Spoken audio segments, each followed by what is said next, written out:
is going on, everyone, and welcome back to Movie Files. We are here with a very special review, as you all can see from the title of this video, and also right here. This is a Black Adam spoiler discussion. Myself and I assembled a little JSA team here that I'm going to bring in here in a second, guys. So very excited to talk about this film. Again, as you all can see, this is a spoiler discussion. So we're talking about the pros, the cons, the Easter eggs, the surprises, the post-credit scene, rankings, and all the DC conversations we are excited to have for you all today. But before we get into it, do your boy a favor, hit that thumbs up, share this video, leave your thoughts in the live premiere of this video, as well as the comments if you're watching this on the replay. And more importantly, don't just subscribe to my channel if you haven't already, but subscribe to these amazing people I'm going to bring in here in a little bit. So with that being said, so excited to get her back on. It's been a minute. This is my favorite Canadian online, and very excited to get her thoughts on this film and see where she lies with the DC universe. And if the powers have shifted, talking about the one and only Amanda. What's going on? Hi, I am so happy to be back. It has been forever, and I'm just happy we can talk some DC this time. Yeah, man. It's been a good year so far, man. We had the Peacemaker, we had the Batman, and the question is, will they go 3 for 3? We're going to talk about that today, Amanda. But if you would do me a favor and all the people out there, why don't you let them know who you are, where they can find your content? Yeah, for sure. Well, you guys can always follow me over at AMX ND Reviews on Twitter, Instagram, and Letterboxd. You can check out my website, candidxcinema.com, and my YouTube, Candid Cinema. I'm an entertainment journalist and film critic. I write for Collider, geekbomb.net, and Ready Steady Kite. You can find my words all over the place. And my hot takes on my Twitter. Go check that out. I can't believe Black Adam's finally here. It's all I gotta say. It took a very long time to get here, and I'm just so happy I get to talk about this with these lovely, lovely people today. Amanda, it's been a minute. This film is, I think, when I was in the hospital being born, I think they were showing posters for this back then. So it's been a while, and it's finally here, Amanda, and I'm so excited to get your thoughts on it. But again, we got a team that we assembled today, Amanda. So let's bring in the rest of our JSA members. And this guy here, he has been we've been talking Marvel for the longest. It was finally, I think this is the first time we're officially talking DC on camera. He's coming from the East Coast, and if he's not putting out great content on his YouTube channel that he's going to tell you guys about here in a second, but if he's not doing that, he's probably watching the Warriors, sitting behind the bench, making sure that Jordan Peele and Draymond Green are sitting too close. I'm talking about my man Chris from Taste Take. What's going on, man? What's up, man? I'm just trying to keep the peace. Like someone's got to do it.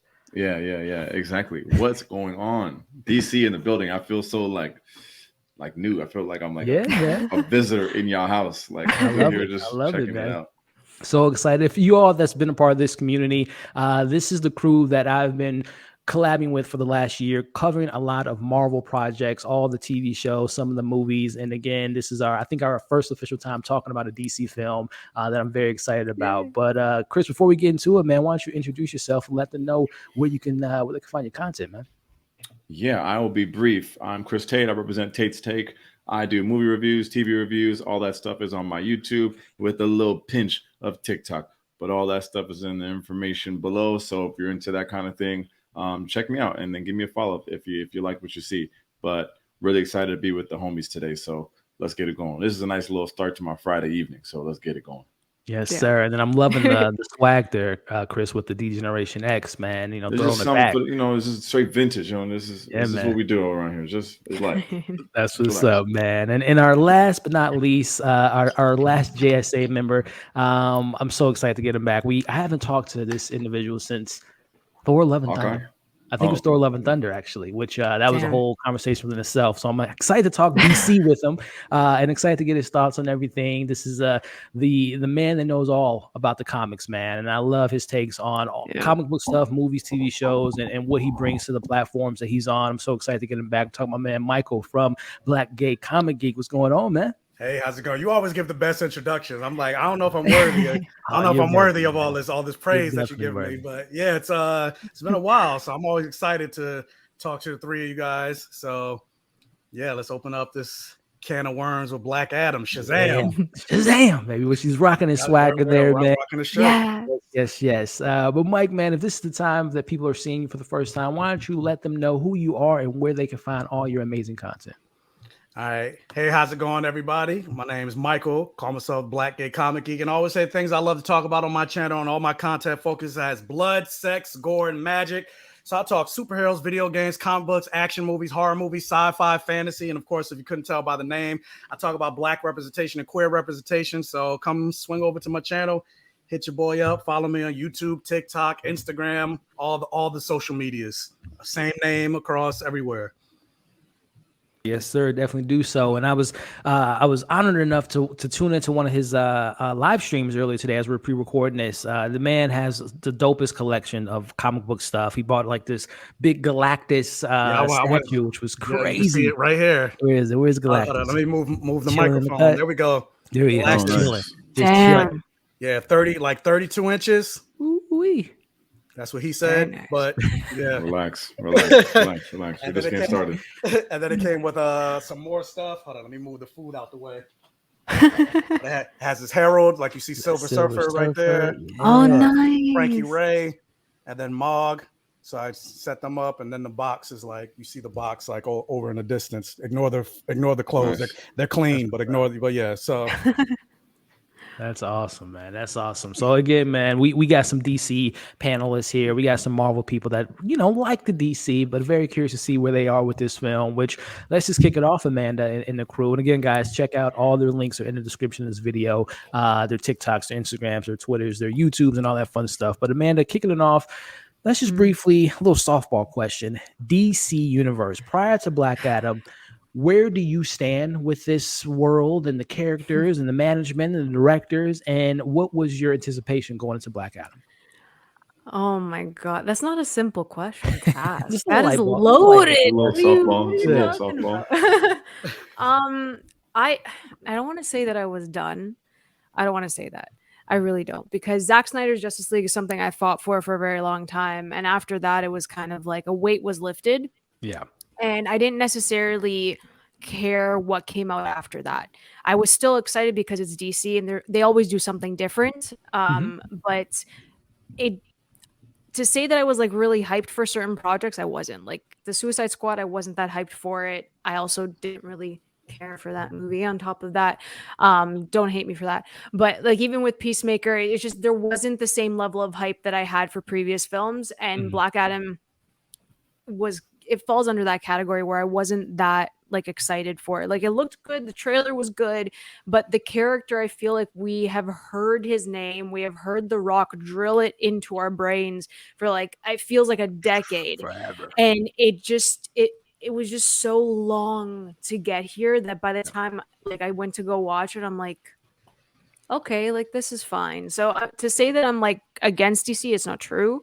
It's just the fact that it's gotten to the point where I'll believe it until I see it. If it's going to be good, I got to watch it. I won't get hyped for it. Like my excitement is like below like 50 majority of the time going into these things because I just get nervous and there's like, it doesn't feel like there's any connectivity and that's where I'm at.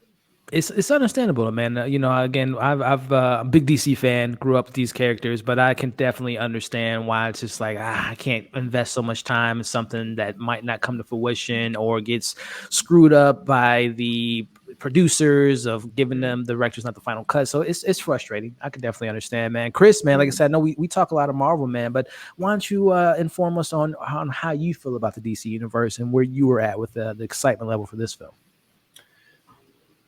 Where I am with the DC, and I think I've described it this way in the past, it's like I'm a big Apple fan, iPhone, etc. And I see Apple as Marvel and DC as like Samsung. So it's like, as an iPhone fan, like how we get like about Samsung. We hate it and we make fun of them and like we make like all the pixelated images like, yo, this is shot on Samsung. We always do that. But me as a iPhone. Yeah, no. Facts. Same. Facts. But for me as an iPhone like stan, like I would love for Samsung to really be like in the mix. Like I want you to do well so that it's better competition. You know how it is. Like steel sharpens steel or however the expression goes. So like I just see DCEU as like doing poorly, but I'm not happy about that. Like I told you guys when you talk about Halloween, like I hate when fans of series or property are not getting what they deserve or what they want. You just pissed off all the Samsung users.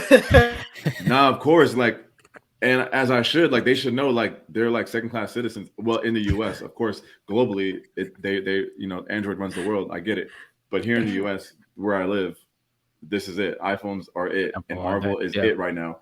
And until DCEU steps it up, like, maybe Marvel can take a step off the brakes, because if DC really stepped it up, then Marvel, we've been challenging Marvel a lot, and the same thing in the tech world too. Like, phones have been kind of a little bit stagnant.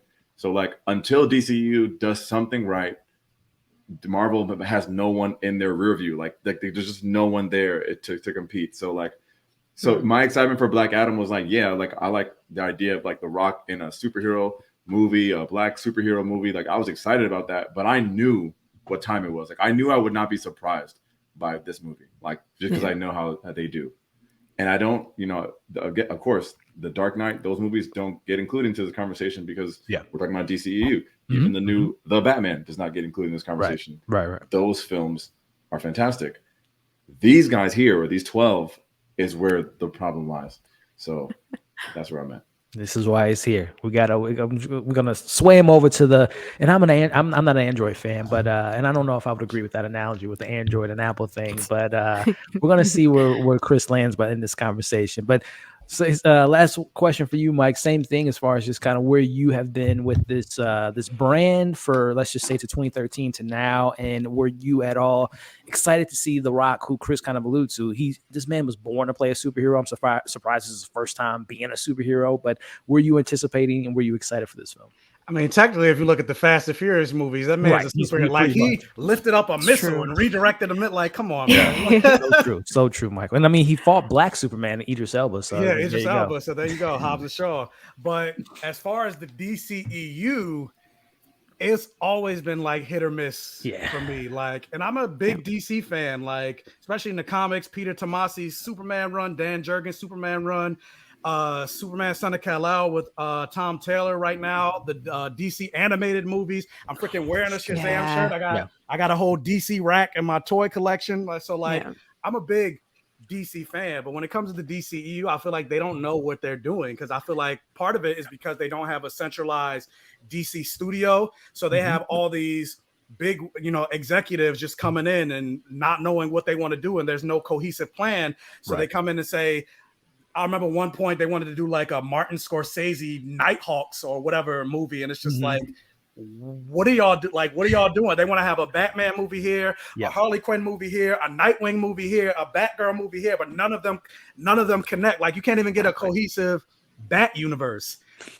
And so like, but with that said, like, this year I was starting to have some level of hope, because you had the Batman come out this year, and I really loved the Batman, Matt Reeves, the Batman. Peacemaker, I really enjoyed. Love that show. I really enjoyed Peacemaker. Of course, I was excited about Black Adam and, The Rock playing, Black Adam. And this movie, I feel like this was announced like my goodness, way back when Iron Man 1 came out. Like, exactly. 2007 is an article out there. Yep. I saw The Rock post that thing from 2007. I couldn't believe it. I thought that was like Photoshop. No. We went through 27 Marvel films before this guy had it made. Like, wow. So I'm like, the fact that it took this long to finally, I'm just like, part of me was just like, it's about time. Like, it's like, I'm just ready. I was just ready for it to be out. Yep.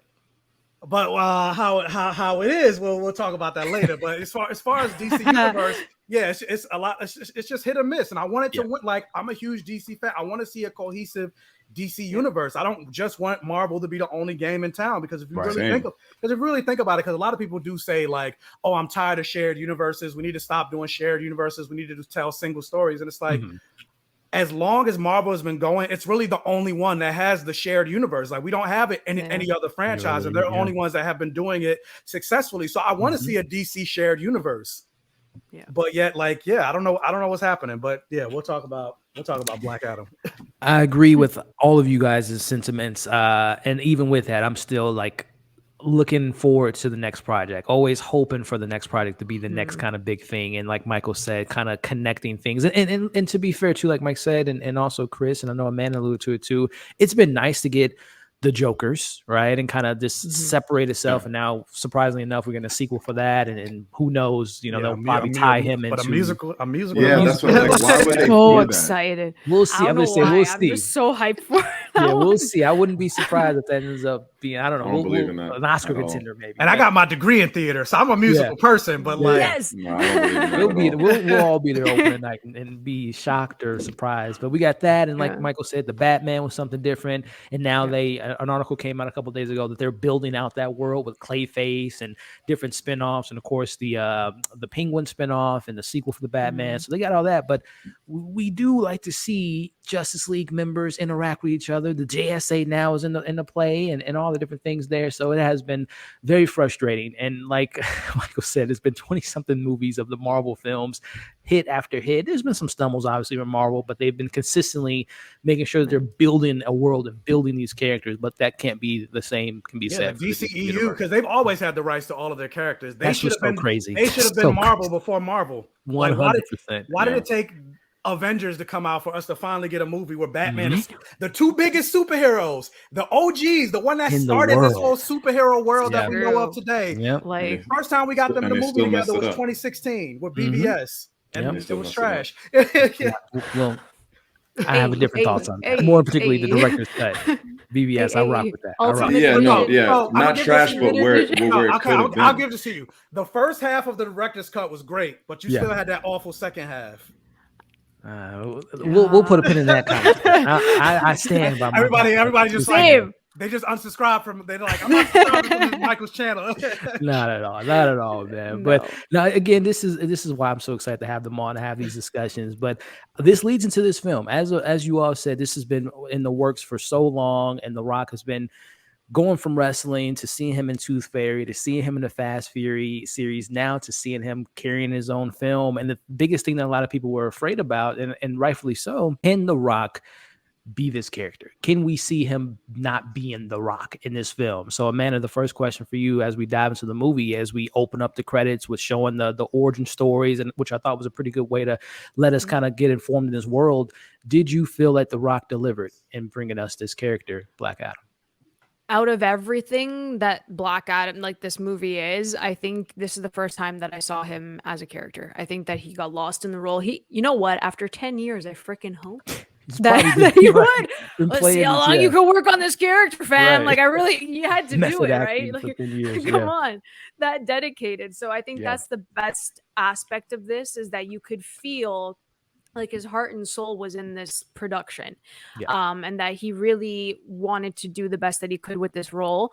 As for the writing for the character, that's a totally different thing. But I really did like him as Black Adam. I can see where we can stick him in different movies in the future. And it could totally work, again, with better writing, stronger writing. But I'm someone who absolutely adores Shazam. I love that movie. I love the lore that comes with it. And to kind of see that at the beginning of Black Adam, there is connectivity, obviously, because that's his universe. And I think that the lore just added so much depth to his character. The connection that he had with his son as well added so much to it. But again, like, we got that at the beginning, and then we got little bit in the middle sprinkled, and then we got at the end, which could have been condensed, but that's going into the in the writing aspect. But I do feel that The Rock stuck the landing with the characterization for Black Adam. I agree. Chris, man, your thoughts on The Rock's performance, and also just kind of thoughts on this intro, again, an origin story of conduct. I think that's part of like the whole Black Adam is like, you guys have been fighting all over, but not fucking with conduct. But not, which I think that's part take of it away, Chris. Take it away. What's your thought about the origins, and just did you feel The Rock kind of delivered in that role? Yeah, I like the origin. I figured that's how the movie would start. I like that. I was invested. I like The Rock in the role. I think that's one of the shining parts of the whole thing. I didn't, I believe that he was Black Adam. I wasn't like, oh, that's The Rock there. Right. I thought he did good. Yeah, I'll stay with the positives. Yeah. There's so many negatives, but it's okay. Tossing it to you, Mike. Your thoughts on, again, just kind of getting the origins, and just for me personally, I guess I should have spun the question a little bit, and I guess I'll bring to you too, Mike, as far as like your knowledge of the character prior to this film, and if you were familiar with him, did you think this film kind of introduced him to someone that might be new to him? Did you think it was a good intro, and also your thoughts on The Rock's performance? as far as the origins, it has me confused of what they're doing with the whole thing. Like, especially like, because for the most part, Black Adam's, I mean, granted, now and currently in Justice League, he's in the Justice League. He's not a villain. He's more anti-hero-esque. But he started out as a villain. He was Shazam's or Captain Marvel back then, but his main antagonist. But the way they're introducing him here, it's like, he's not really a bad guy. He's just brutal, but misunderstood. Misunderstood. So kind of even going forward, like, because The Rock did say, like, oh, yeah, we're going to eventually see a Shazam and Black Adam conflict. But it's like, but how is that going to work based on how you like, I don't see them butting head. Like, I don't know. So based on that, I'm a little confused about the origins of Black Adam. But with that said, in terms of like The Rock embodying this character in this role, I did enjoy seeing The Rock in the role of Teth Adam, Black Adam. Now I will say I still saw him as The Rock, but it was a different version of The Rock that we're not used to seeing, because more times than not, The Rock is always playing a good guy. He's always playing somebody you want to root for. And I think I remember reading a while ago that The Rock said he never wanted to play a villain or whatever. But this version of him playing Black Adam, like, it reminded me of his, Chris is wearing the DX shirt like back in the day when he was part of the Nation of Domination. Rocky Maivia when he was heel, he was an asshole. People hated him, and that's kind of what this reminded me of. Like, this is his Nation of Domination phase, and so I really like seeing that side of The Rock, and it made me go like, damn, I want to see. I think Dwayne Johnson could really do good playing villain. Like, I want to see him play more villains, and that's what I got from this movie, and I liked seeing that. Granted, the movie wasn't rated R, but he was brutal. Bodies were dropping. Yes. And so he was brutal, but I never felt like, oh, he's the bad guy. Like, and then how the movie ends, of course I'm jumping around crazy. I didn't feel like, I was like, why would Superman have beef with him? And that's what I was saying about like the confusion about the origins, because like he's not really a bad guy, but like, just not a hero, because he's like, his whole thing was to get the revenge for his family's death. For his family, So it's like, you don't have to be a hero, and like your revenge has nothing to do with the rest of the world. So it's like, and say again the same thing with Shazam. Like, how do you? They're supposed to have conflict. They're supposed to fight. Yeah. Like, they're right. I don't. And then why not just put him in the movie too? Like, that wouldn't that not help the movie? Not even just that, but we got a second Shazam movie coming. No Rock. That's we already saw. We know of. Clearly, that we know of, but they're not the main villains. They're not the villains being advertised. But like, clearly, there's connections, because we saw Djimon Hounsou show up as the wizard who played the wizard in the Shazam movie. So it's like, and he literally says Shazam to get his powers. Right. But I don't know. I'm confused. But I like The Rock in the role. As far as everything else and the way they crafted the origin, we'll get into that.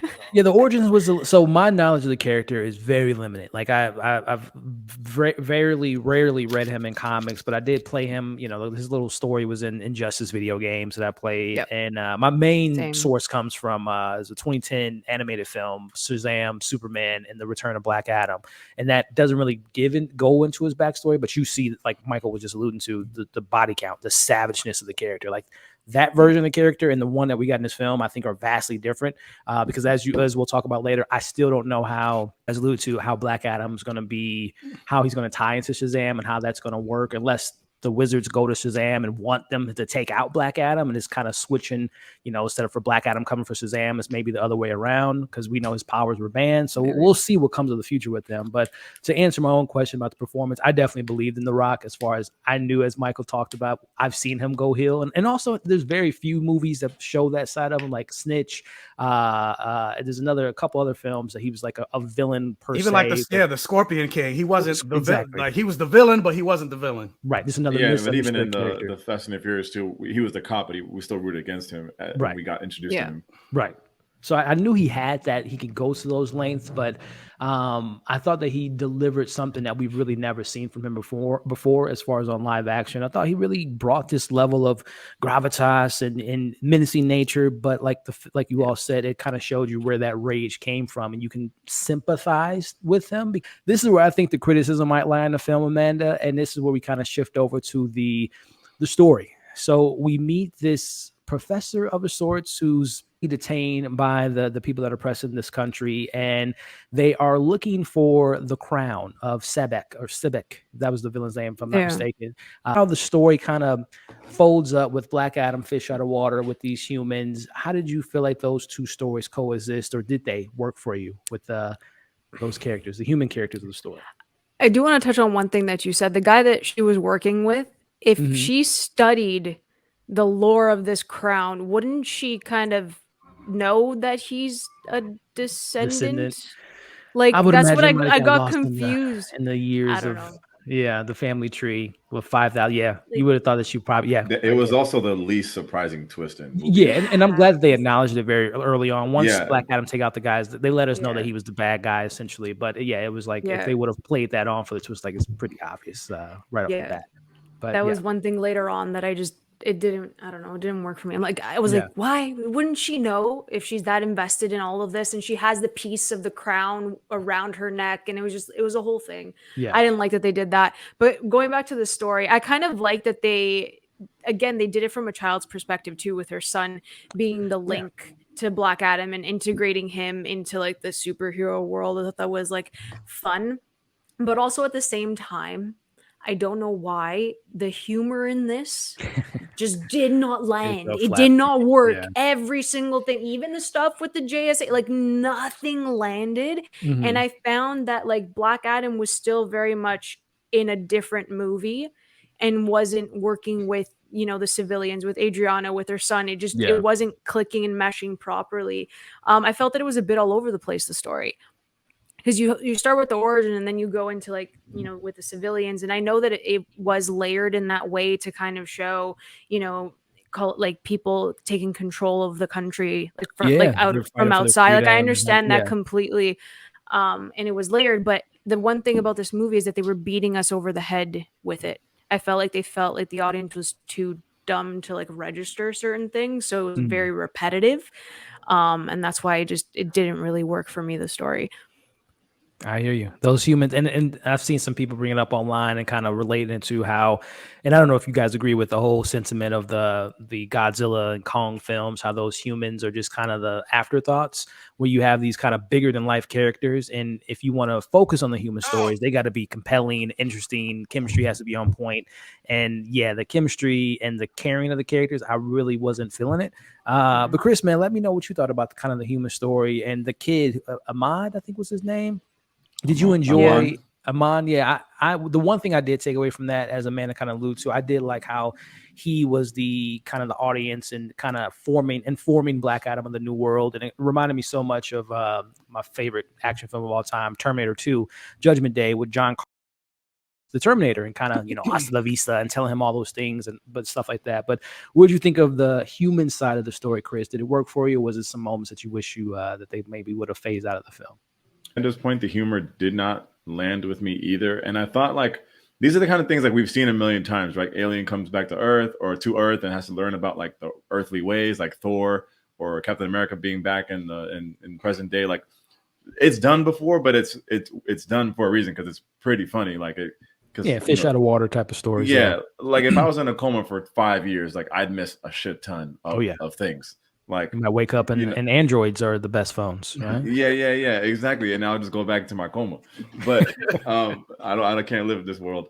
So, but I'm like, they're messing up the easy jokes where it's like, I know the tropes that you guys are going to do, and then they want to spend all this time with the catchphrase, as if that would be a thing that he would really care about. And the catchphrase was dumb too. So like the kid, I didn't like the kid, and I know I give this girl a hard time, America Chavez.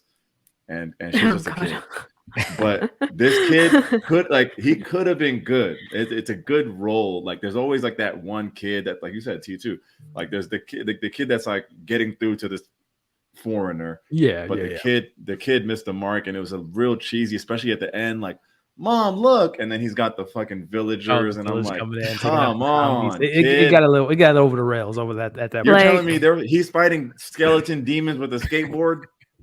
and pipes and What kind of We can Tony do Hawk if you shit is just this? believe. Yeah, if you just just believe. believing stuff. Yes, you have the power of Shazam. Yeah, I mean, really for me, the kid wasn't great, but the kid didn't make or break the movie. I liked his mom, and I liked Mo Amer, the comedian who plays her It brother. was fun. Oh, right. I loved that relationship. Loved his character. I think he did it perfectly.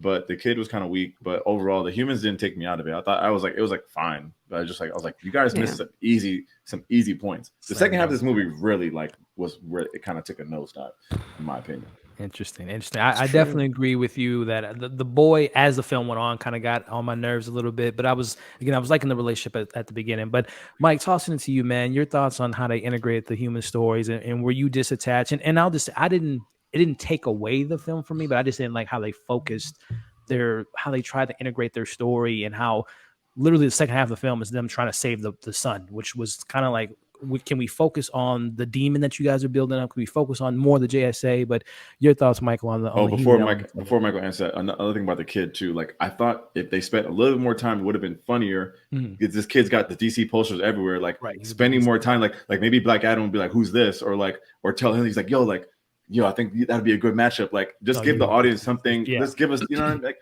a little bit more world building. Yeah. And I think for me, I'm the opposite of Chris in the sense of like, I thought the first half of this movie was terrible.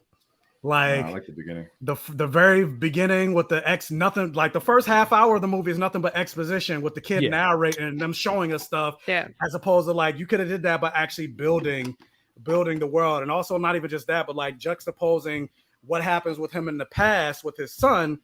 They could have gave us more of that with informing what his character does and why Black Adam is so invested in this kid in the present. They didn't do a lot of the connections with it. They just showed like one scene and then they say another, then you see with the kid and then you're just supposed to make the connection yourself as opposed to us getting the connection in the movie, seeing more with the son or like they were trying to do this whole like Dark Knight Rises thing. Stupid reveal. It felt like that. Yeah, like this stupid reveal, like where you think he was the kid in the beginning.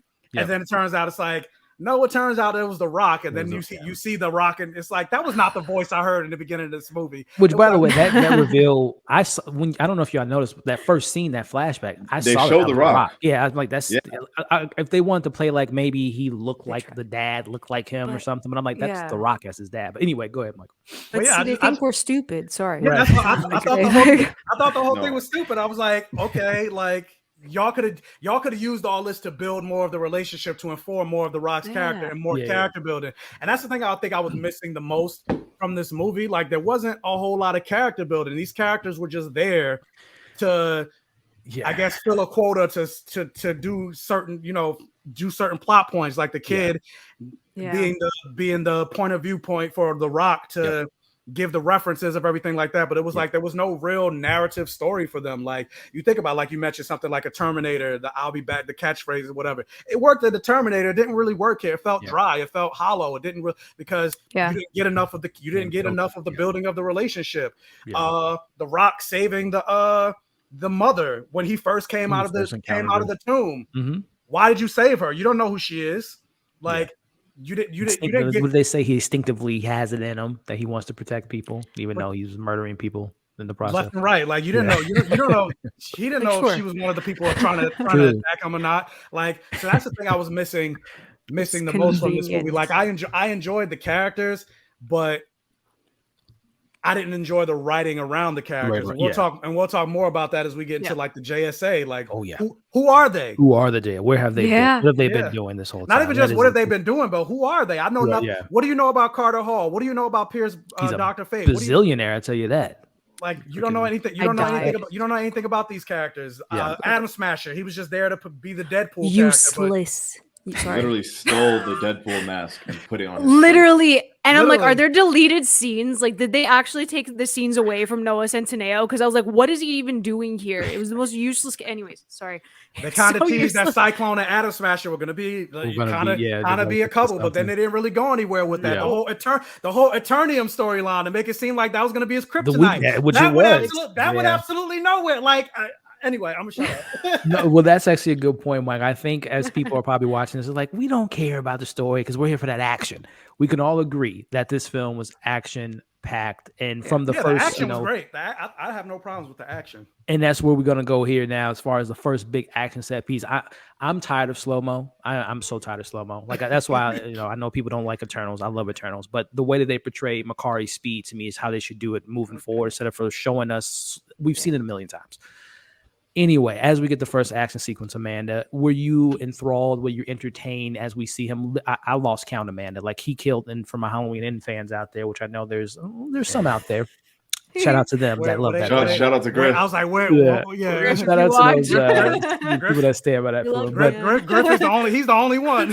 There's a couple out there, man. I've seen a couple other ones out there that's referencing that film. But what I'm getting at is we see Black Adam kill more people in his film than we see Michael in his own film. I mean, the body count of Amanda was ridiculous, as he took out probably 100 guys. We see Black Adam more in this film more than we saw Michael Myers in the whole film. Don't even get me started, Mike. Don't get me started on that. But Amanda, your thoughts on his first action set piece? And to me, it harkened a lot of my favorite DCU film, which is Man of Steel. The quickness, the speed, the velocity, the brutality of those fights of Superman and Zod. It harkened to that to me, and I was loving it.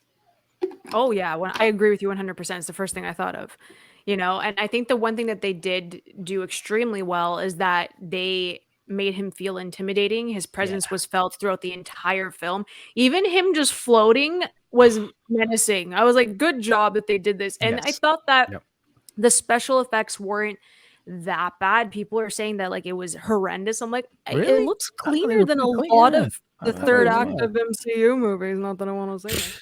Tell me like, relax. It's kind of. I mean, look better than She-Hulk CGI. Like it's a fucking TV show. Get out of here. Leave him alone, man. It don't matter. It's still a Disney budget. No, it's not. It's not the CW. True. Not the CW at all. I thought it was really strong. The action scenes really saved this movie for me. And honestly, I really liked the slow motion, and it's because for me, it's like you have to really understand his power set and how like. How powerful he can be. And you can only do that if you slow it down and show. I know we've seen it millions of times.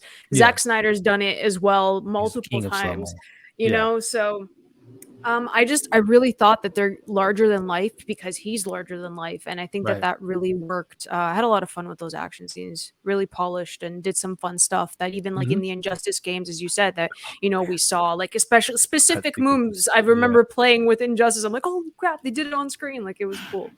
I one thing I won't get sick of, Amanda, is seeing someone uppercut someone, them catch them in the air and throw, like that to me would never get old, like fatality move. But Chris, man, I don't know if you're a fan of one of my favorite films of the last decade was Mad Max Fury Road, and that film is notoriously known for just the plot is constantly moving and it's more action-based narrative storytelling versus, as we talked about earlier, lack of character development. But how did you feel this action was portrayed, Chris? And again, the slow-mo stuff, I know Amanda mentioned she liked it. It just reminded me so much like X-Men, especially when they cue the music. Yeah, it's Quicksilver, of course. Yeah. Or I should say Jeffrey Dahmer. It's I think the action makes the movie. We're all YouTube creators. We're content creators. We watch all this stuff all the time. We're gonna find that. We're gonna pick and we're gonna find the stuff that we can nitpick on and then really celebrate. But for the average moviegoer, the action is what's gonna drive you to the theater. That's why I will say, like, yes, you should go watch this movie. Support The Rock. Support Black superheroes. Support DC trying to make a comeback. And the action is what's making me feel confident to say, like, yeah, you should go check this out. Don't call it a comeback. They've been here before. Yeah. The slow-mo, I just figured, I was like, and the slow-mo wasn't the only thing in this movie where they're just like, all right, we're going to do our version of that. Like, it wasn't the only thing that they stole. So it just kind of gets to the point where it's just like, everyone's going to steal from everyone. Like, again, Apple and Samsung. Oh, you had this feature. We had this feature. Like, we all, it's a phone. So it's like the slow-mo was like not annoying to me, but I was like, okay, they're doing the X-Men thing. That's literally what I thought. And it wasn't like, it didn't take me out of the movie. I wasn't like, oh, that's whack. I was just like, oh, I've seen this.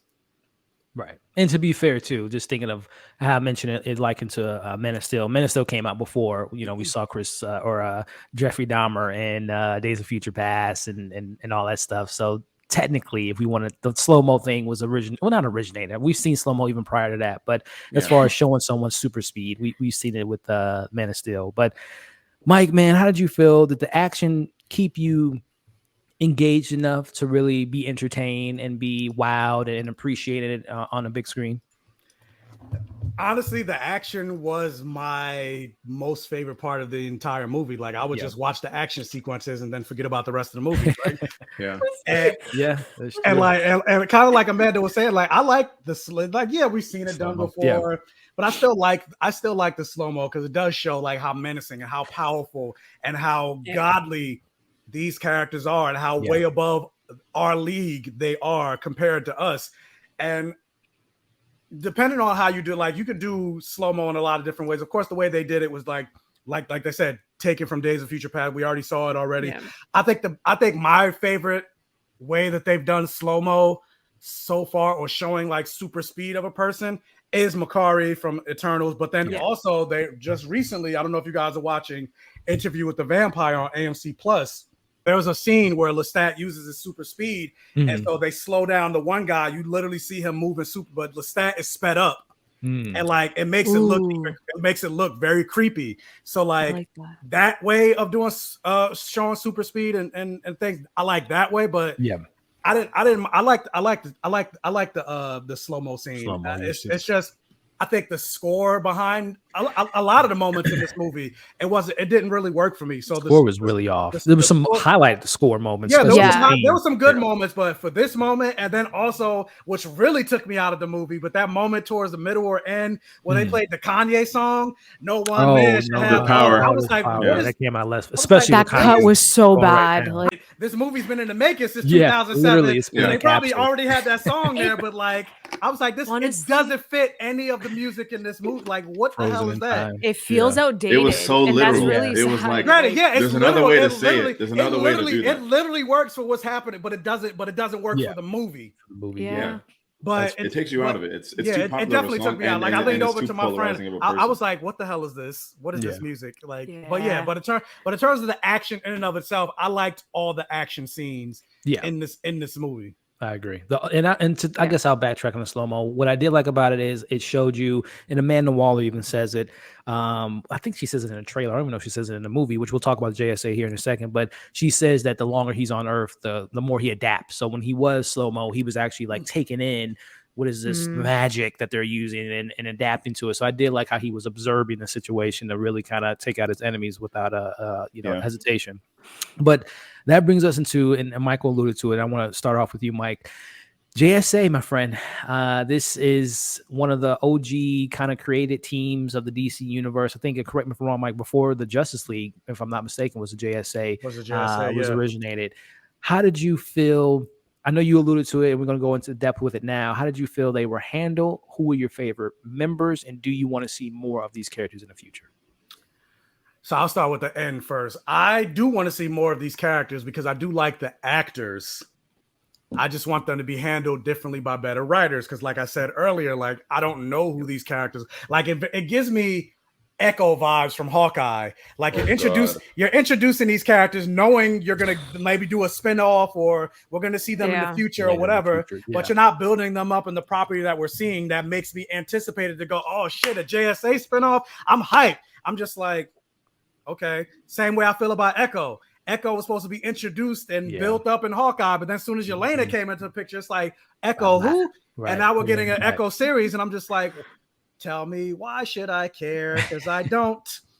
But like, so I liked seeing the JSA character, like, Aldis Hodge. I love me some Aldis Hodge. He was actually my second choice to play T'Challa in the movie. Would they had they gone the route of recasting? So like, and I'm glad they cast a black man as Hawkman, because Hawkman is, in which they don't really go into from this story. Which I was just like, I don't know. Yeah, he's immortal. He reincarnates. He goes back to ancient Egyptian times. So I'm like, of course he should be black. Same with Black Adam. You look at comics and Black Adam, he looked like he's like white presented, but I'm like, it's from Egypt. So I'm glad they at least did that. But like, in terms of like the characters, it's like, I don't know anything about them. I don't know anything. Establishment of the characters. They didn't really establish them. So like, hopefully, I guess in the next movie or whatever, maybe they'll get a spinoff movie, a prequel movie. We get a build up of more of these characters, how they came about, how they met, etc. Why Amanda Waller decided to work with them over the Suicide Squad. Yep. Like, I need more I just need more world building from the DCEU. Like, I feel like honestly, I feel like this movie was solely made to sell the post-credit scene. Which goes back to freaking, what is it, Morbius that did the same thing? Same thing with Spider-Man being not Morbius and Venom. Venom, Let There Be Carnage. Okay. Yeah, Venom too. But then also like exactly. Because the movie just came out way before the movie came out. The Rock is already teasing. He was not hiding. It's his fault. Yeah, it's his fault. Very apparent. That then not leaked. Like, and then not even just that, but then I watched him do an interview with Coy from Collider, and Corey was asking him a question, but then The Rock was like, "Let me ask you a question." He didn't say, "What did you think about the movie?" He said, "What do you think about what do you think about the post-credit scene?" So it's like you're really just selling this movie the fact because Henry Cavill's back. But in terms of like the movie in and of itself, y'all didn't really care to add or do anything with this movie. You're just really selling Black Adam and Superman. It was another quote that I saw, and there's been, man, you talk about that work ethic. The man is all over the place. There's a million interviews out there, but it was an interview, Chris, that he said that this is, and this is where I can kind of maybe let some of this lack of world building or the JSA understanding kind of be established later. He said that this is their phase 1 of DC. We're starting from rebooting some things and kind of starting from scratch. So I can kind of understand, you get a Black Widow and Iron 2, you get the Nick Fury at the end of Iron Man, just to kind of building these things out. So how did you feel about the JSA, Chris? Is this your first time being exposed to them? How did you feel they were represented on the screen?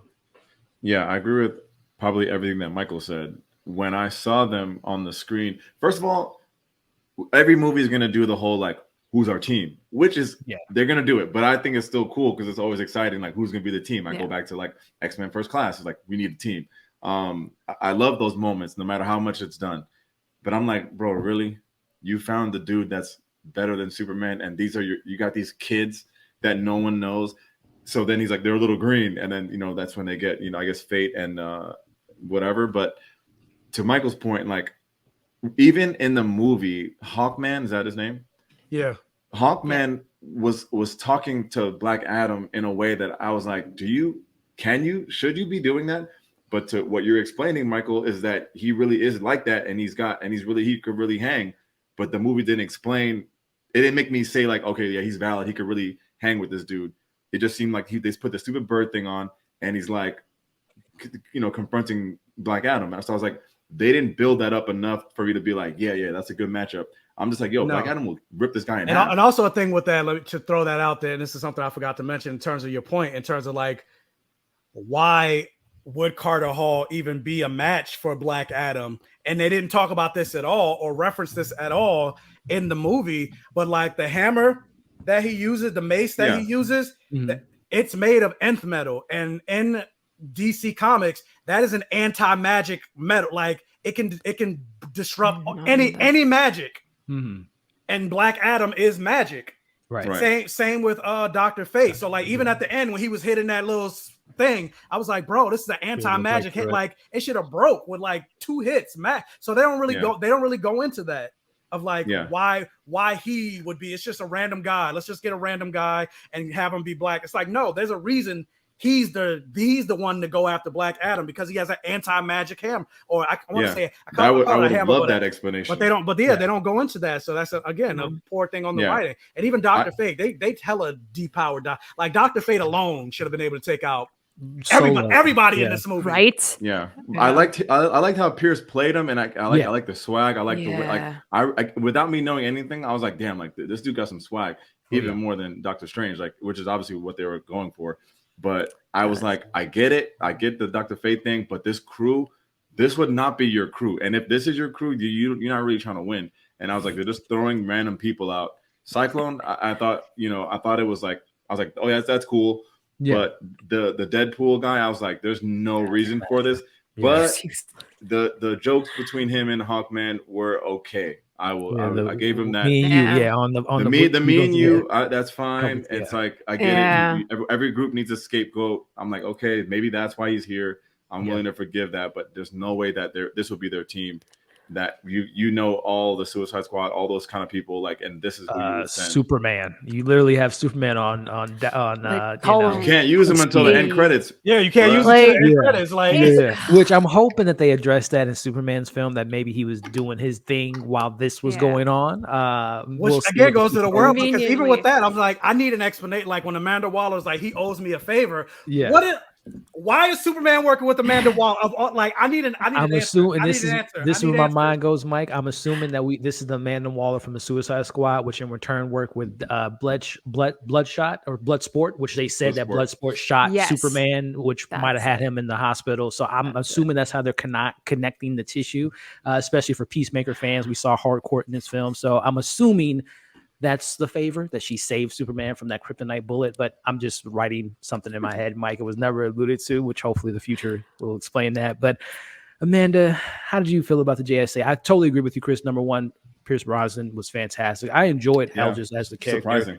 Cyclone and Atom Smasher, they were the comic relief of the crew, like you mentioned. But Amanda, what did you think about these characters? And would you like to see more of them, whether prequel, follow-up in the future? I mean, I want to see more of Dr. Fate, considering what happened in this movie. We'll get another person to get in the helmet moving forward. It pissed me off so much because I thought Pierce Brosnan did a fantastic job with what he had to work with. Personally, for me, Hawkman and Dr. Fate saved this movie. Yeah, they came in at the right time. It was all like slowing down. And I was just not invested. Like Michael said, I was completely just there for the action scenes, and then I would just pull out and be like, okay, what are we watching here? It's not making any sense. But yeah, I absolutely loved Aldis Hodge as Hawkman. Like his suit, the wings, everything was just gorgeous. His fight scenes were great too. I had a lot of fun watching him. I think he gave one of the better performances, along with Dr. Fate, along with Pierce Brosnan in this. I want to see more of both of them.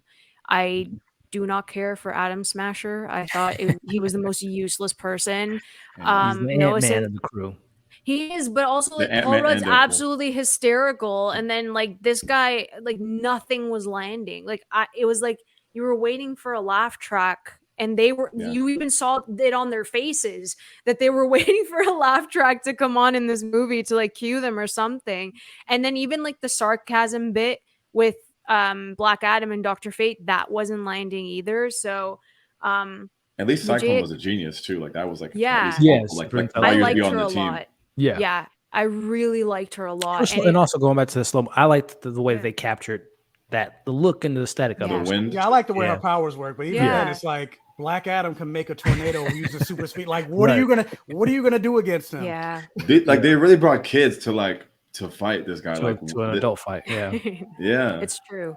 It's true. Yeah. I liked bits and pieces of it. I just think that it should have just been Hawkman. It could have been a JSA movie, if we're being honest. Yeah, literally. It could have been a JSA TV show. Yeah, Black Adam. At that moment, because it's not a Black Adam film. It did not feel like a Black Adam movie whatsoever halfway through. And I was like, and then at the end, I was like, this is what you guys built up? Like, for what reason? It didn't feel like it was warranted. I was gonna say, and then for a good part of the movie, Black Adam wasn't even in the movie. He was absent for the third act of the film, so they brought him back. Yeah, that was a little bit strange. Just stick him in Shazam 3, call it a day. The 10 minutes of his origin can go at the beginning, like they did with Thor: Love and Thunder for Gore the God Butcher. Bada bing, bada boom. There's your movie for Shazam 3 instead of a standalone for 16 years. Like it just, it could have been fixed. It's phase one, guys. We got to build. You can only go up from here. And by the way, I'm not trying to make it sound like it was terrible, but I mean, as we were kind of highlighting, there were some missed opportunities for not only the human characters but the JSA. Understanding the timeline again, not really understanding how the JSA works. Who was the members before this? Like, why are there only Hawkman and Dr. Fate was sidelined or retired, and then they have to get like who were the prior members? Like, what happened to them?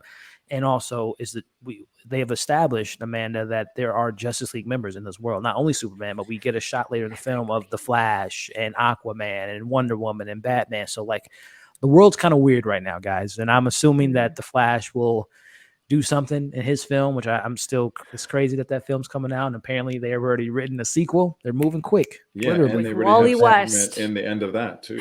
Yeah, Wally apparently West is Henry coming. Cavill's in that. Yeah, so lots going on with the DC universe. But Chris, man, I want to get your thoughts on kind of, I know you mentioned the second half where it took the nosedive. Where exactly did the film kind of fall apart for you in that second half? Was it more or less where we're still focusing on the Crown, or Black Adam's twist where he reveals to Hawkman that he wasn't the initial Black Adam? I like the twist, to be honest. It made, like, I was like, okay, I see that. I like that story. I like that twist. I think that, I don't know what the devil man's name was. Sebek? That kind of took me out. Terrible, by the way. Bootleg Trigon. That's really what it was. He looked terrible. Yeah, that took me out. Crazy. The villagers fighting, that took me out. The skateboard beating up skeleton zombies, that took me out.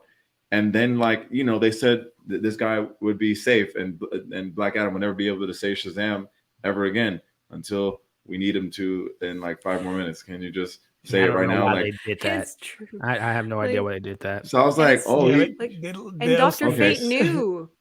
Like, yeah, Dr. Fate knew. Like, I don't know. All those things took me out, and then I was like, oh, this movie's losing me. But like again, of all those things you mentioned, I did like the twist, and I like the story of the son and all that kind of stuff. That made more sense and all that. But yeah, that's where I'm at. And establishing that too. So his son, he was Shazam or Black Adam for a little bit, right? We're not assuming this was like a day, like a time. Yeah, I mean, they made a statue of this dude. He was there for a couple of years. For a while. Yeah. Mike, man, this is your thoughts on the second half. For me, where I kind of check again, the whole plot of like we have to save the son. It's like, first off, Black Adam or Dr. Fate sensed the crown. So like, and I know Hawkman was like, we got to do one thing at a time. And I'm like, this is a world-ending event. Like you've encountered Black Adam, and you can see that he's not necessarily trying to take over the world, but there's literally a nuclear bomb and that's loose out there. But what did you think the second half either picked up for you or kind of dropped the ball a little bit? I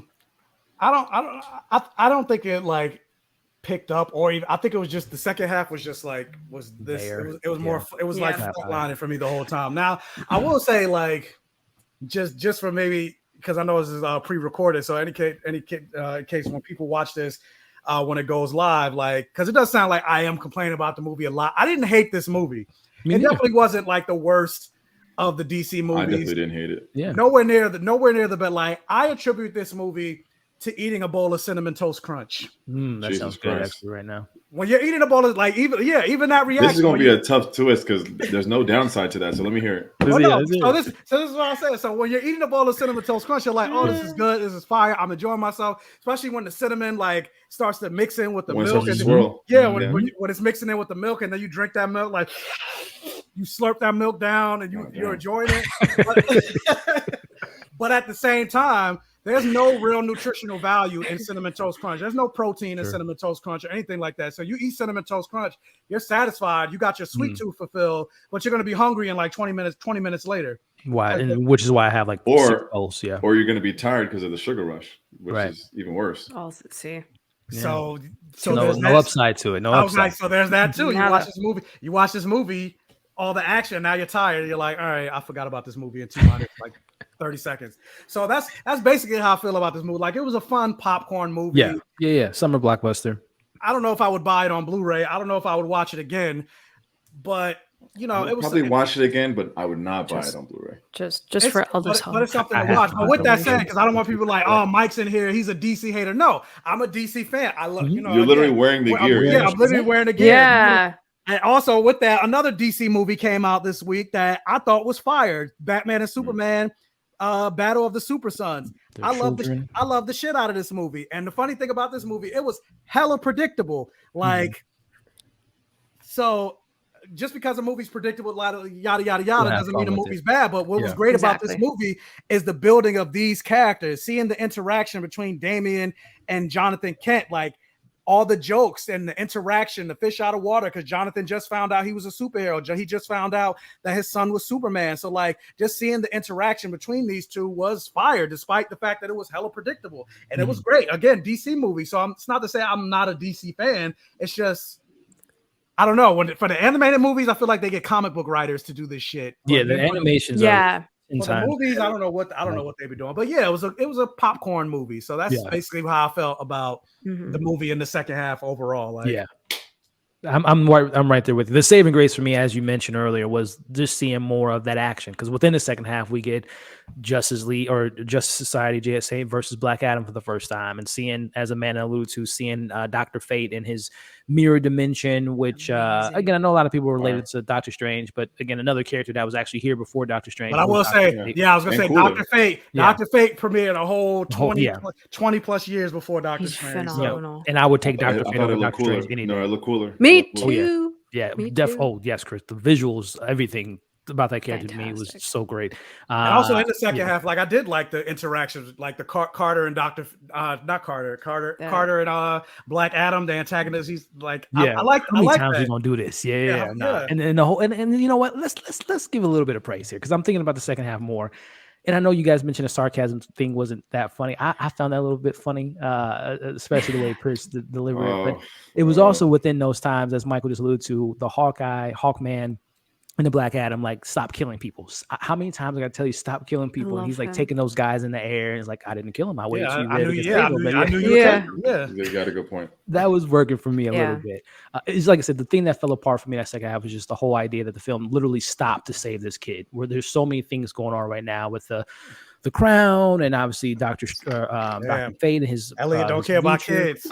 Well, the film didn't care about the kid, because he said fuck them kids. I don't care how it's going. Why are we spending time? Literally, the second half into the third film is literally saving this kid. He gets kidnapped by the villain, and then they have to go. They agree to team up eventually, which they do in a manner. We're in the third act now, where, again, we talked about Black Adam's off the board. He agrees to say Shazam, go back to his human form, which I would have thought that when you Shazammed yourself back, he would have like turned into dust, because he shouldn't be alive right now. It's just like physical form of the person, especially because he wasn't imbued with the powers. But he agrees to be sidelined, which, I can't wait to see the Easter eggs. And this is why I would watch it again, because when we go to the Task Force X, there was a lot of people she had in that prison. Yeah. But they didn't show us anything like that. No, they didn't show us. Yeah, you gotta like maximum zoom. Like right. So I'm very curious. And I was on IMAX, and I couldn't see nothing. Couldn't make out anything. So like, was there some? I don't know. I couldn't even.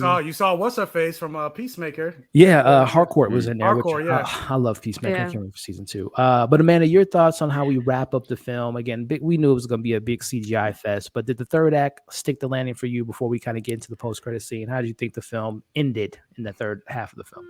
It was fine. It was the third act of a CBM typical type of situation. I didn't like that they Steve Rogers his body. Like, it kind of felt really weird. I don't know. It felt weird because I think you're just so used to seeing The Rock like Jack show that you're like, it looks so weird. I was like, is that actually him that did that? He lost 200 pounds just for that 2 scenes. Literally, like, he did that. But I think the whole, like, within 5 minutes, as Chris said before, that like Dr. Fate knew that they had to call him afterwards, and that he could free him, and that he could call like, that just didn't make any sense to me. The CGI was fine. I loved what Dr. Fate did. Like, for me, I know most of like my Dr. Fate stuff from the Injustice games, and to see certain things appear on screen, like they did an exceptional job showing his power set. I think that was what made me so giddy in the third act, but like, it's just generic. I think it's very recycled, and some projects are going to be repetitive, as Michael said. It's like predictable, but at the same time it could be good and be predictable and be comfortable, so like for us to watch, or they can do something completely different and it doesn't stick the landing. But it was fine. It was fine. The more I think about it, Chris, I was surprised going back to the ties to Shazam. I'm surprised that I believe the other wizards are dead. It's been a while since I saw the first Shazam, but the one main wizard that invoked Billy with his powers and Shazam, he's still alive, as we see in the sequel for the trailers of Shazam 2. I was surprised that he didn't appear and help out, because obviously they've shown us that Sibik is essentially the darker side of the demons, which as a horror fan, I love when we went to the hellish looking thing, and I thought those visuals were cool. But your thoughts on the third act, man, before we get into the post credit scene. Did it stick the landing for you? How everything wrapped up and Hawkman seeing his friend die? Did it stick the landing? I mean, it was what I expected, but I felt in the moment, if I can go back to that second, I felt a little tiny anticlimactic at that moment, and I was like, "Oh, okay. I guess it's been 2 hours. Okay, I get what's happening here." And I didn't know the details of the Superman rumors, so I didn't know if I was gonna get Superman in the movie or post credit. Gotcha. So then I was like, okay, all right, this is what's happening. I guess I'll wait till the credits and all that. Yeah. So I was like, okay, I was like a meh kind of ending, but not like, okay, this is terrible ending. Yeah. No, I agree. And I know you weren't a fan of the country folk fighting the demons, the Skeletor demons. That was a little bit cheesy, especially with him coming. It was hella cheesy. That kid was running around, man. That kid was all it takes to take out magic is a punch to the face. Like yeah, exactly. Mike, man, we're going to wrap things up with the post-credit scene, but how did you think, just knowing how the film started, where we were in the middle, how did it end for you? Again, was it just too predictable, or did you enjoy seeing Black Adam kind of fully in his full form suit fighting on Sibik? And I will admit, when he ripped him in half from his horns, that was pretty brutal. That was. I mean, I thought it was a decent CGI. Fuckfest movie, right. You know, in a comic book movie. I'm just over the giant CGI spectacle of comic book movies. This is one thing I like that She-Hulk addressed at the end of her show, which is like, we don't have to keep doing this. Like, because that's one of my criticisms, even with Shang-Chi. Like, it should have just ended on a martial arts fight as opposed to the giant dragons fighting each other. Yada, yada. It's like, no, it should have been Shang-Chi, his sister, and his father just fighting each other with the rings. And that's why Civil War will always be one of my favorite endings. I'm like, that's the CGI we could have used, them using the rings. But like, doesn't have to always have to be this giant bombast. And I mean, I get it. You're dealing with somebody like a Black Adam. Like, of course, it has to be a CGI fight. But like, I thought the villain was weak. I didn't really care. The look, not even just the look, but like everything about the villain. I thought like the villain was like, and it's kind of crazy saying that when you think about it, because DC villains are usually the stronger in terms of like Marvel, DC. DC are always the stronger, have the strongest villains. Now, granted, most of them are Batman villains, but it's not only Batman villains. Superman villains, Lex Luthor, Darkseid, or Sinestro, Reverse Flash, Brainiac, etc. But like, I'm like, just do Trigon. Like, if you're gonna give us like a Trigon-esque person with the horns, but I guess maybe that would be too powerful for Black Adam. I don't know, but I just thought it's going to be in the third movie, Michael. Come on, they got to do a trilogy. But yeah, I was just like, all right, whatever. Like, it's not something I wasn't expecting, but I was just like.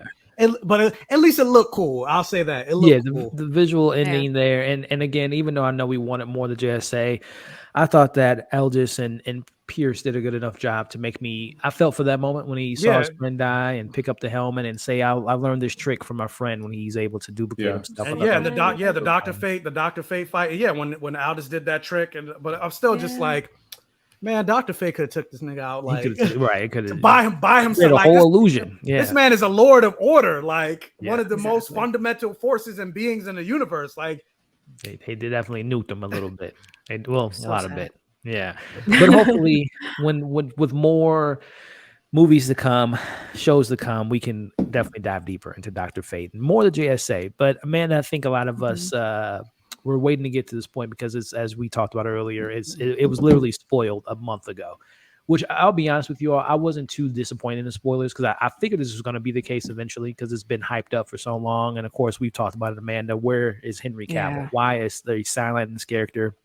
And regardless of how people feel about this film, I really do appreciate how, especially knowing, I don't know if y'all saw that Variety article about what The Rock did to get Henry Cavill in this film. Yeah. They literally shot this scene that we see in this post-credit scene in September, which is bananas. That they literally had to a month before the film, a month and a half ago before the film came out, they shot that scene.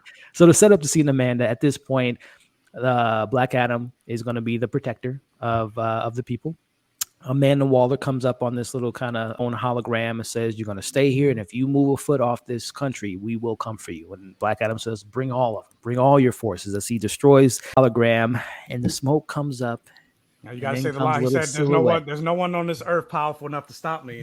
Me. Yep. I called in a few favors from people not of this earth. And she, which was like, well, should have called him at the beginning of the film. But yeah, you should have called him at the beginning. Like if you had that favor, I know. He was fighting one of those villains you mentioned. He was off fighting Brainiac or something. But the audience reaction was so loud, I couldn't hear what they said. Same. Well, luckily I saw it at 3 yesterday, so it was like 30 people there. So luckily it wasn't too crazy. But as Mike alluded to, he says that line, he blows up the hologram, Amanda. And again, this is why I don't condone spoilers, but it's always to me why I don't make it a big deal, because like you still got to see it, and it has to, you have to see the context. So actually seeing him on screen still made that moment for me, Amanda, especially being a fan of Man of Steel and Henry Cavill. How did you think about the scene, Amanda? He's wearing the brighter suit. He has the curl. They have a little bit of John Williams score, and he tells him, "We got to talk, Black Adam." And The Rock gives a little smirk. Take it away, Amanda. I cried.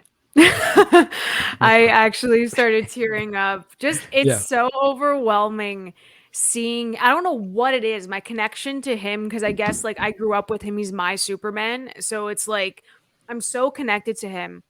And I think, and we've talked about it time and time again, Elliot, that we've wanted a Man of Steel too. And I think that Henry Cavill got like the shittiest deck, honestly. He got handed like the crappiest deck of cards, because his movie, he should have had a trilogy before a lot of these movies came out. And it really I know you're an Ant-Man fan, Amanda. Ant-Man is going to have his third film come out by next year before Superman gets his second. It blows my mind, Amanda, but I digress. Go ahead. Don't hate on the best trilogy in the MCU that's about to happen. You watch, okay? No other trilogy has Kang, so there we go. Ha, we already won. Anyways, I teared up. It's like seeing him. I don't know what the future is going to hold for Superman. But Henry deserves this. For me, it's like I just want to give a huge thank you to The Rock for fighting for him. Without him, like years and years fighting to have him. I'm very happy that DC finally came to their senses. So just thank you so much to The Rock for going all in. And if he fights for this, imagine what else this man can fight for, and they'll listen. And I think we're in very good hands moving forward, even though Black Adam wasn't a win in my books. For him to fight for Superman alone, like it means the absolute world to me, and we'll see what happens moving forward. I hope it's not an empty promise, Amanda, because again, being a DCEU fan, we've gotten the teases of Superman and Shazam. Obviously, they showed his neck from the neck down. We've seen, which I'm still heartbroken, the Deathstroke film. I want to see Deathstroke, the Legion of Doom. Please make that happen one day. But that was promised and never happened. The nightmare sequence is never going to happen. But Chris, man, like I said, just a little subtext. We still haven't gotten Green Lantern. Green Lantern, Mike. I mean, there's so many promises. They announced Zatanna, which was just recently. That's now canceled. It's a lot. But wait, Chris, they canceled that? They did. They canceled Zatanna. Yeah. But I'm sure someone's gonna pick that baton up and give us some Dark Justice League members. But Chris, man, like I said, to give you some context, man, again, The Rock has said that he's been fighting for I think 6 years to make this happen. Walter Hamada and the power that be at DC said no. And the reason they said no is, and I can understand it a little bit, but the reason was they wanted to separate themselves from the Zack Snyder world. So obviously one of the biggest pieces was Henry Cavill as the character, as as Superman, but The Rock fought. He fought David Zaslav, and Discovery took over, and they have said that Superman is a priority moving forward, and hence why we see Henry Cavill in this film.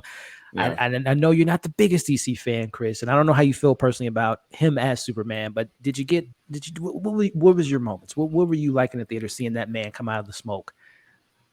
First of all, I will have you know that Man of Steel is my number one on the DCEU charts. I knew we were homies for a reason, Chris. Thank you. I don't think it's close.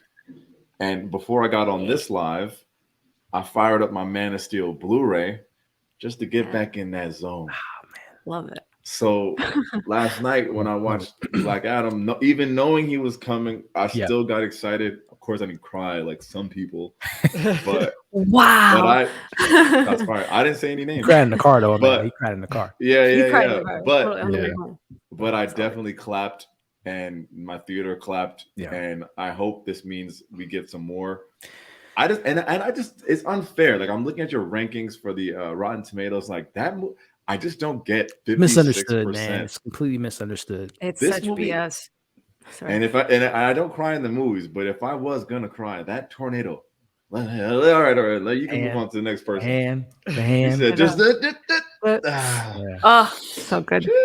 Yeah, no, I was 100% a fan. I was 100% Every a fan time. of that scene. Yeah.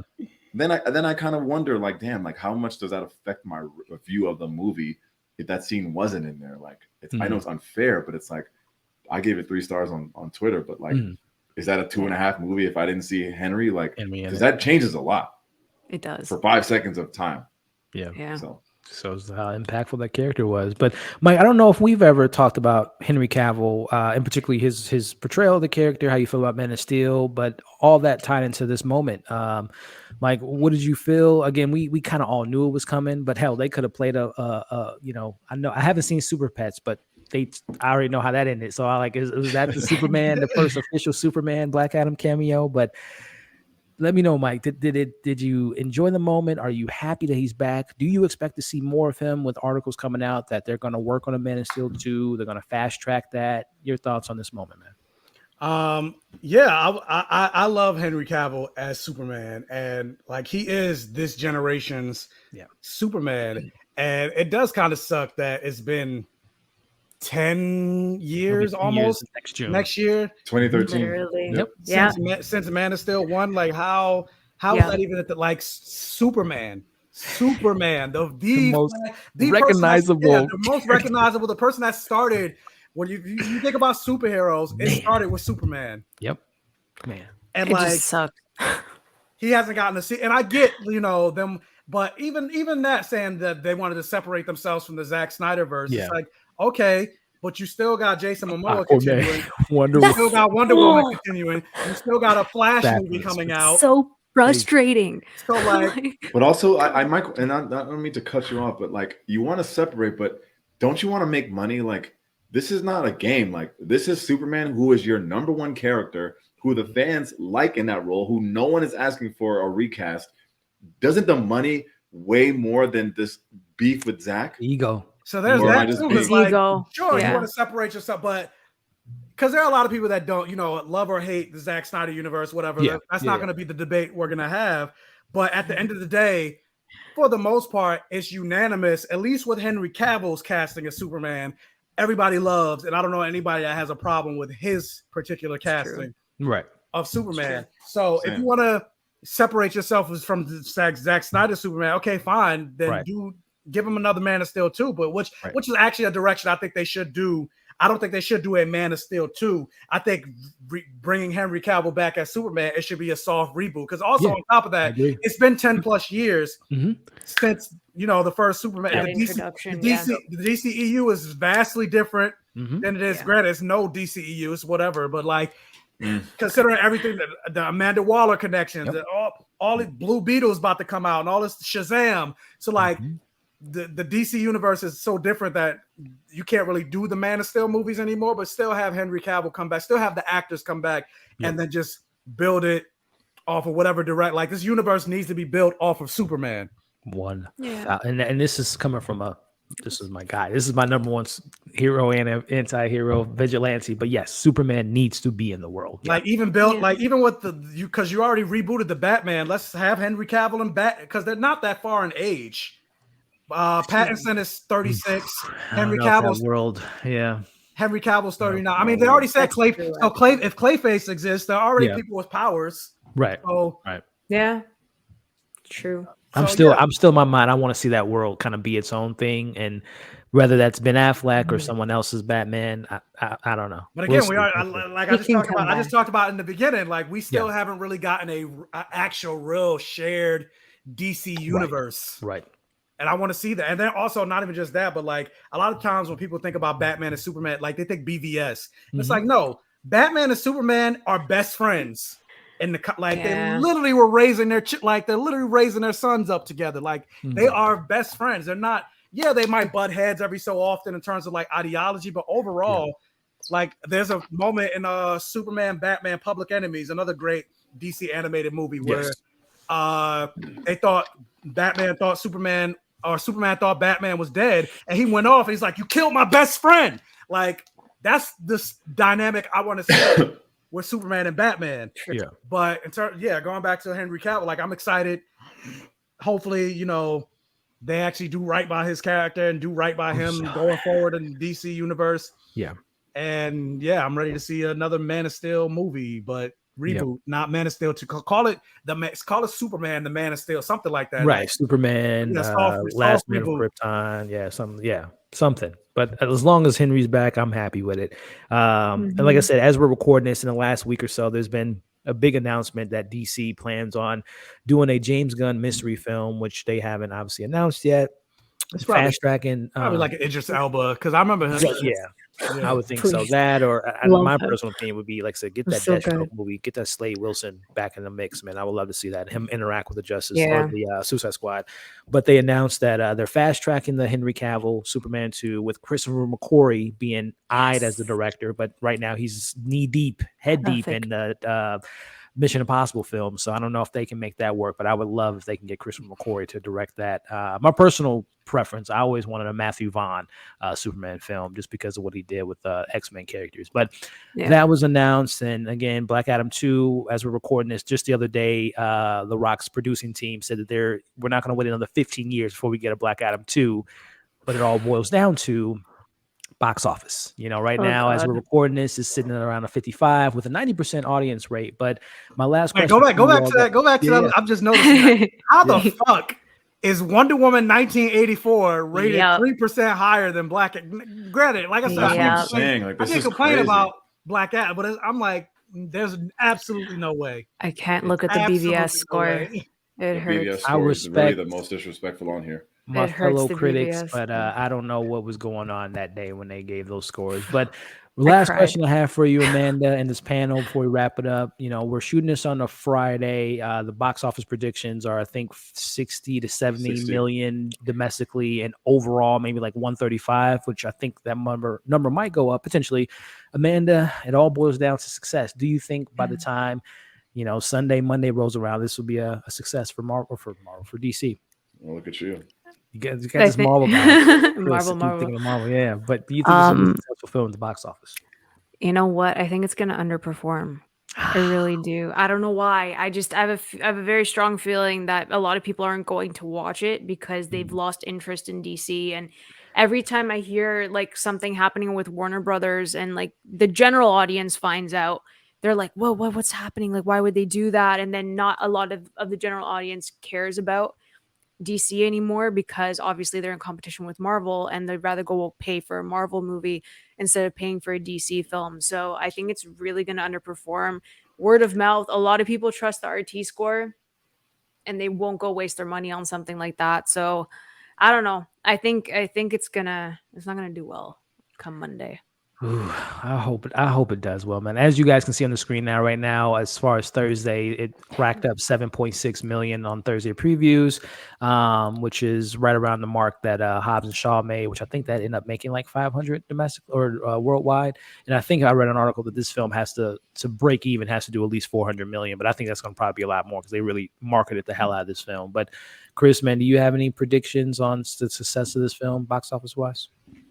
I kind of just believe that it will hit the minimum projections. I don't think it's going to underperform. And if it does, it'll be close. I think The Rock pulls in enough people, whether the score is high or not, that they're going to be interested to see it. Yeah. And I know the box office doesn't have a lot of competition. I think Julia and George have a movie. Yeah. And maybe that's it, but that's a totally different crowd. Right. So... Yeah. And what's the last superhero movie? We had Thor, and then maybe it's something people get excited about before they watch Black Panther. So I think it has I believe that it'll hit right where it's expected, 60 to 70 for the first weekend. Good point. Only competition would be Sunday night, which is the House of Dragon finale. As we're shooting this, is the biggest thing over the weekend. But that's a stay-at-home event on a Sunday night. But Mike, man, do you see this being like Amanda said, underperforming, or do you see it maybe the word of mouth getting out there and people go out to support the one true Hollywood big blockbuster action star to me is The Rock and Tom Cruise? Do you think his star power is going to bring in that box office? Yeah, I think The Rock, because I'm like, overall, I can't really think of a movie where The Rock was in a movie, even if good or bad, where it was just a box office complete failure. I can't, not to say it never happened, but I can't really think of a movie. So I think based on that alone, I don't think the movie's gonna profit. I think it might just break even for the most part. And then also, like with that, like what Chris said, like what else is out right now? There's nothing. Not a lot of competition. There's nothing in theaters until Black Panther comes out. And the more they hear about, like, think about how many people went to go see Spider-Man at the end of Venom. Like, even if you don't want to see The Rock, like, you're gonna be like, oh, Superman's back. Like, I think that's gonna help. Want to go see for the post-credit scene. I think that's part of the reason why he keeps talking about it, like to sell the post-credit scene, to sell the fact that Henry Cavill's back, and a lot of people do like Henry Cavill, and so people are going to want to go see just because of that. And so they're not going to see Halloween Ends in the theaters. Like I said, there's nothing out right now. So because of that, I think it'll do decent numbers, but it won't like exceed expectations or break the box office or anything like that. I agree. And to answer your one question, Mike, as far as box office success or lack of, I think the last film that didn't do well for him, box office, was 2017's Baywatch, which was Baywatch. Yeah, I think that was the only time he did so bad. I liked Baywatch. Oh my goodness, Amanda, I could not stand that movie. It was fun. Overall, guys, I think, like we kind of said throughout this discussion, it's not the game changer as it's being marketed as, changing the power scale, the DC or whatever his quote was for the last 10 years. It didn't do none of that. It didn't do that for me and for us, but good enough action. There is building blocks to build off of these characters, and the future's looking bright. So I think it's a good path, and it's a good path in the right direction for DC is where I'm getting at. But overall, regardless of how I felt about this film, I love being able to interact with Amanda, Chris, and Michael, and I appreciate them joining me today. And the next big thing is Black Panther, which we'll see what comes of that in the coming weeks. But Amanda, tossing it to you first again. So great to be able to see you again, chop it up with you, talk some DC, and hopefully we can do this again soon. But if you want to let the people again at home know where they can find your content and all your social media stuff.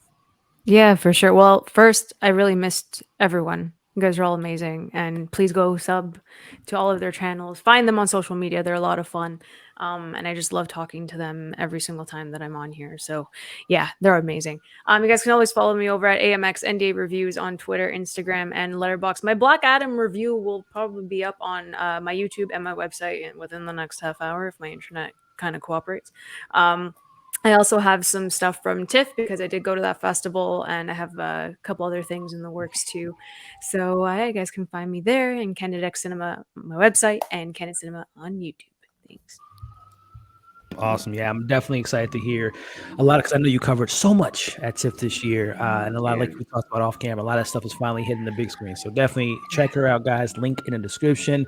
My man Chris, man, like I said, if he's not keeping Jordan Poole from getting stocked by Draymond Green or Draymond leaving to go to the Lakers, he's making fire content for you all on YouTube and on TikTok, and sharing his thoughts on Twitter. So where can they find all that stuff, my man? Yeah, for sure. You guys can find me, of course, at Tate's Take on YouTube. You can find me at Tate's Take on Twitter and TikTok. And then my Instagram is also in my description as well. I don't know what's next for me as far as the next week, but I do have some thoughts on the movie Till that just came out and in select theaters, and this weekend coming up. Next weekend, I guess it'll be nationwide. So got some thoughts on that movie. And yeah. Thanks for having me on the panel for a DC movie, a nice change of pace. I hope people go and support, Black superhero. At the end of the day, we can complain and bicker about the little ins and outs, but I think it's still cool to have a little nice representation. I know it's the fucking Rock, but still, it's still a nice piece of content for kids to see, like, themselves on screen. So yeah. Yeah, man. Well said, man. Well, definitely, Chris. Can't wait to see what the future holds for more of these discussions. Get you more on these DC conversations, and maybe you'll officially bring me in. Your Android, go to the Yeah. Bring me in. And last but certainly not Chris, the Android user. It's gonna happen. Yeah, you become a Samsung sponsor. Mike, man, it is always a pleasure. Whether it's DC, Marvel, we've talked horror films with Nope not too long ago. So it's always great talking to you, man. And can't wait to see what the future holds for more of these collaborations. And this man is killing it, y'all. He's gonna be on the. We talked off screen. He's gonna be on the red carpet here pretty soon, and I'm pretty sure he's gonna be hosting his own red carpet event sooner rather than later. I hope from your lips to Kevin Feige's ears, or whoever needs to hear it over at Disney. KEVIN. Yes. Yeah, KEVIN. But Mike, man, outro now. Where can people find your content, man?